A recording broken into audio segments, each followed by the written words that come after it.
The 5 leading Democratic candidates in the party will square off in the final debate before early primary voting begins on Saturday. Mr. Yang, we're going to begin with you. This morning, Eric Adams informed us that he had changed his mind about participating in this debate after refusing the invitation earlier in the week. About the same time, a published report came out questioning his residency. Do you believe that Mr. Adams lives in New York City? I'm glad Eric is here. Thank you on behalf of the voters of New York City, Eric. But I want to reflect, Maurice, on the oddness and the bizarreness of where we are in this race right now, where Eric is literally trying to convince New Yorkers where he lives and that he lives in this basement. And it's troubling because Eric, unfortunately, has not only been not straightforward, but he's been hypocritical. He spent months attacking me for not being a New Yorker. Meanwhile, he was attacking me from New Jersey.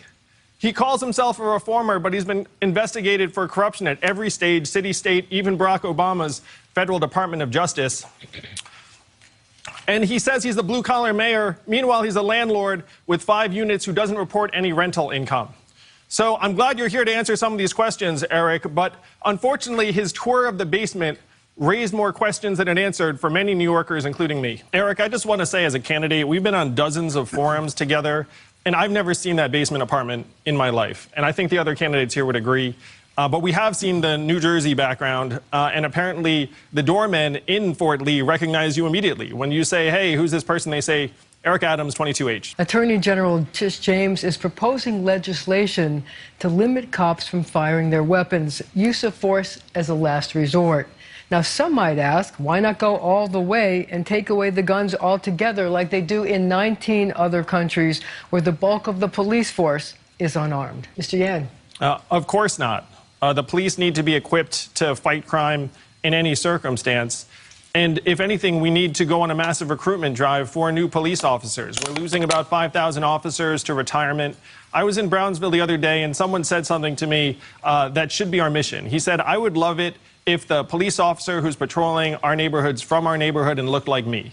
We need a 21st century police force that reflects the incredible diversity of our city. We should be recruiting very aggressively and ambitiously among Black and Latino communities, Muslim, Asian, Jewish, women.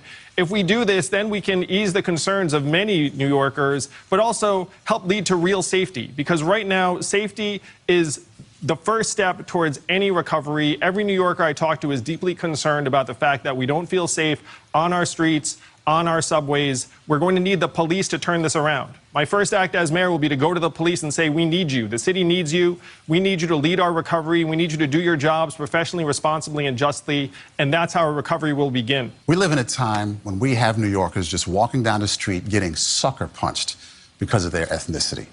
People be getting pushed onto subway tracks. And the case we all saw last weekend, an innocent little boy getting shot and killed because of a dispute between 2 grown men. How do you change this culture of violence and just straight out ugliness? I just want to dig into the specific cases you cited, Maurice. The man who shot Justin Wallace has been apprehended. The man who shoved the Asian gentleman onto the subway tracks is still at large. And Alex Wright was the person who punched the Chinese woman in downtown Manhattan and was apprehended. But Alex Wright is the story we have to dig into, because Alex Wright was arrested 8 times in the prior 12 months for, among other things, throwing hot coffee on a traffic agent, throwing an object through a window, scratching a man in the eye on the Upper East Side, punching another person, and he was walking our streets. When we talk about how to keep New Yorkers safe, what about the families who are walking around who don't want to be assaulted by Alex Wright, who was arrested multiple times in the prior year? We have to examine every step of the process that allowed Alex Wright to be on our streets, whether it's police, the district attorney, the bail laws, the mental health, Kendra's law rules where you can hold someone who's mentally ill. But the fact is, New Yorkers deserve to be safe on our own streets. We have to get people who need help, the help that they need, regardless of whether they have the capacity to raise their hands and seek it. Historically, New York City mayors and governors have not gotten along. Mario Cuomo and Ed Koch despised each other. And the bad blood between Bill de Blasio and Andrew Cuomo is legendary. Since Mr. Cuomo is a notorious micromanager, if you get elected, what will you do to ensure that you have a good working relationship with him? The job of the mayor of New York City is to deliver for the people of New York City. And you cannot do that if you don't have a collaborative, productive relationship with the governor and Albany. I've had a number of calls with Governor Cuomo. I worked with his brother at CNN. I can work with Governor Cuomo, but I can work with anyone who's going to help us deliver for the people of New York. And we have seen what happens in the city when this relationship is completely broken. You will never see me scoring cheap political points on Tuesday and then be less able to deliver for you and your families on Wednesday. I'm so thrilled to have been endorsed already by state legislators, not just here in New York City, but around the state. And the truth is, our interests are the same because the state's recovery relies upon New York City's recovery. We're the majority of the economic output in this state, and I'm going to be able to build the right relationships to deliver for us, the families of New York City. I just want to, say to Andrew, your approach is naive. This is not how Albany works. Albany will go after you. Albany will collapse you if you don't understand that the forces around the state do not want us to get the funding that we deserve. We have been defunded in every step of the way. It is not enough to say we're all going to be friends, kumbaya. We need a mayor with experience who knows the legislative process. Thank you. Just a quick response. The state needs the city, Scott. The city needs the state. The two do go hand in hand.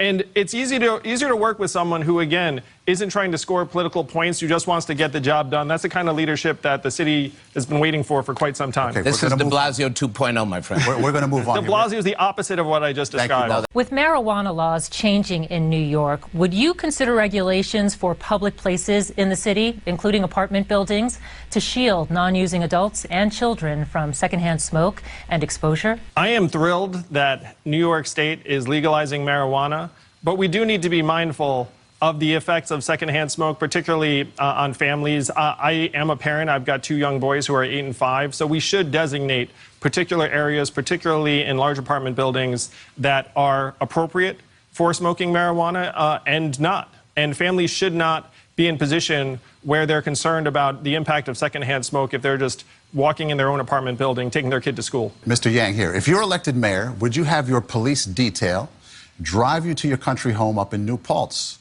Would taxpayer dollars be spent to feed and house your police detail while you're in the country? Who would pay for gas and tolls? New York City is in crisis mode. I don't expect to leave the city a single day for my first term. I'm going to be here grinding it out because that's what our city requires right now. We all can look around us and see how badly wounded New York is. Families don't feel safe on our streets or our subways. Trash is piling up. Our schools are barely open. Half our kids are still not back. So this is going to be the work of a lifetime in many ways. It may be the last job I do. I had a voter come up to me and say to me, Andrew, I want to vote for you, but can you tell me that you're going to be here 7 days a week, 24 hours a day, because I like you, but I'm concerned about that? And I said 100%, because this city is going to need me grinding away, just like so many families have been grinding away over these last number of months. New Yorkers are going to be sick of me. They'll be like, Yang, go away, because I'm going to be here all the time, just trying to solve problems and get our city working again for us and our families. I want to speak to this because Eric's campaign seems to go like this. You're concerned about crime. I used to be a cop 20 years ago. I should be mayor. But the fact is, when Eric talked to some audiences, he said the cops love him. And then to other audiences, the cops can't stand him. He goes to one audience and says, Mayor Giuliani, great on crime. And then he turns to another audience and says, Mayor Dinkins, great on crime. So it's unclear exactly what Eric's approach to our safety would be. And this is his core issue. And like you just said, Marcia, shootings are up over 100% in Brooklyn, his borough. The solve rate, the clearance rate for those shootings, 25%. 3 out of 4 shooters are still walking around. Many people are surprised to learn a number of iconic places in our city are named after individuals who held people as slaves. Names like Stuyvesant, Nostrand, Lefferts, and Borum. Should New Yorkers have to live on streets or go to schools or buildings named for slaveholders, or should those names be changed? Times change. We should listen to the will of New Yorkers as to who they want the streets named after, who they want schools named after. I would be open to changing the names, and certainly if someone was a slaveholder and had a legacy of racism and slavery, then those names should be changed. So the next question goes to you, Mr. Yang. There are more bicycles on the streets of New York City than ever before. Some of them are motorized, reaching speeds of up to 30 miles an hour, and injuries have resulted. What do you think about requiring license plates on bikes so people who violate the rules and the rules of the road can be ticketed? I'm an avid bicyclist. One of the joys of the last number of years was bringing my kids to school on the back of the bike before they outgrew it. It was a sad day.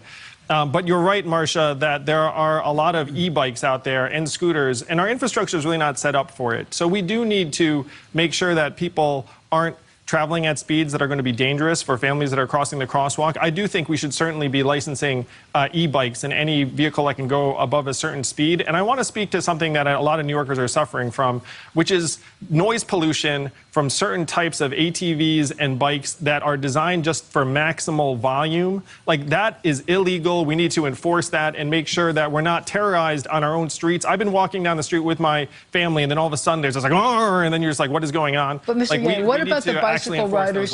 What about the bicycle riders who disobey the law? They don't go in the bike lanes. They go up the wrong street the wrong way. They go up the middle of the street. Shouldn't there be license plates so you can ticket them?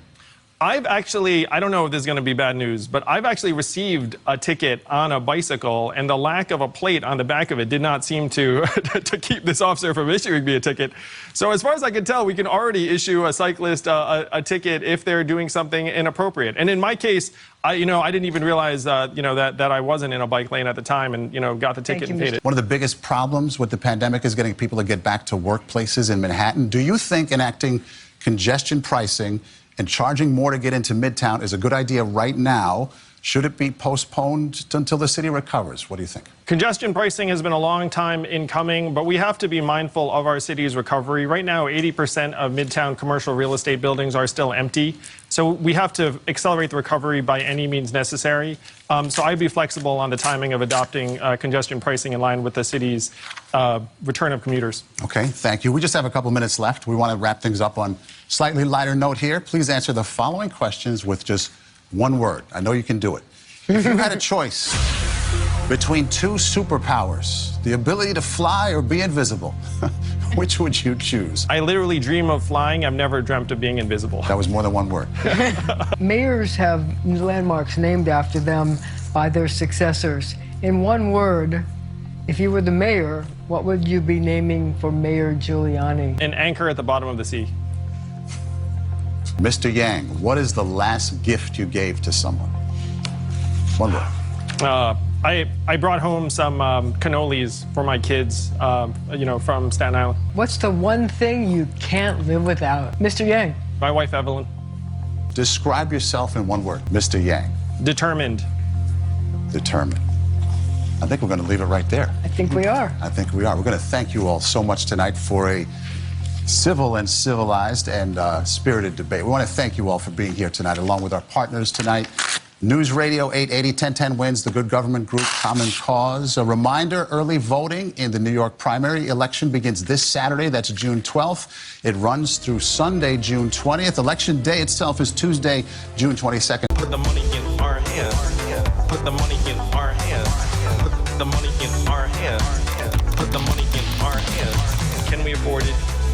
Yes. Will it cause inflation? No. Is it awesome? Yes. Is anyone trying to make it happen? Yeah, that guy.